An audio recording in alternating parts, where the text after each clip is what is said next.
कहानी। रेगिस्तान का रहस्य। अरब के एक छोटे से गांव में एक लड़का रहता था, जैद। जैद बहुत जिज्ञासु और साहसी था।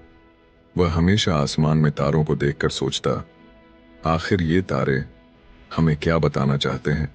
एक दिन वह दूर रेगिस्तान में निकल गया। सूरज ढल चुका था और चांद आसमान में चमक रहा था। रेत पर चलते चलते जैद एक पुराने खंडहर तक पहुंचा। वहां एक बूढ़ा व्यक्ति बैठा था, सफेद दाढ़ी, लंबा चोगा और हाथ में चमकती हुई माला। जैद ने पूछा, आप कौन हैं बाबा? इस वीरान जगह पर क्या कर रहे हैं? बूढ़ा मुस्कुराया और बोला, मैं हूं हकीम इब्न रूमी, कभी इस धरती का सबसे बड़ा ज्ञानी। मैं अब इस रेगिस्तान का रक्षक। जैद हैरान हुआ, रक्षक? लेकिन यहां तो कुछ नहीं है। बूढ़े ने गहरी सांस ली और बोला, बेटा, हर रेगिस्तान में खजाना नहीं होता, लेकिन कहानी होती है। मेरी कहानी सुनो, शायद तुम्हें जीवन का रहस्य मिल जाए। हकीम की कहानी।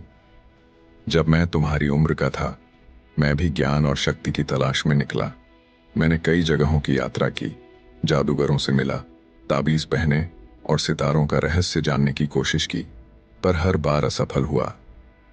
एक दिन मैंने एक सूफी दरवेश से पूछा, मुझे ब्रह्मांड का रहस्य बताओ। वो हंस पड़े और बोले, रहस्य बाहर नहीं, तेरे भीतर है। मैंने समझा नहीं, लेकिन जब सालों बाद मैंने अकेले रहकर ध्यान किया, तब जाना सच्चा खजाना इंसान के दिल में है। नसीहत। हकीम ने जैद की आंखों में देखा और कहा, जिंदगी का असली मकसद है ज्ञान की तलाश, दूसरों की सेवा, अपने दिल की आवाज सुनना। जब तू अपने दिल से सवाल करेगा, तेरा रास्ता खुद खुल जाएगा। जैद ने सिर झुकाया। जब उसने ऊपर देखा, हकीम गायब हो चुका था। सिर्फ उसकी माला जमीन पर चमक रही थी। जैद ने माला उठाई और वचन लिया, वह अब सिर्फ बाहर की चीजें नहीं, बल्कि अपने अंदर की सच्चाई खोजेगा। सीख। हर उम्र में ज्ञान मिलता है, पर बुजुर्गों की बातें सबसे कीमती खजाना होती हैं।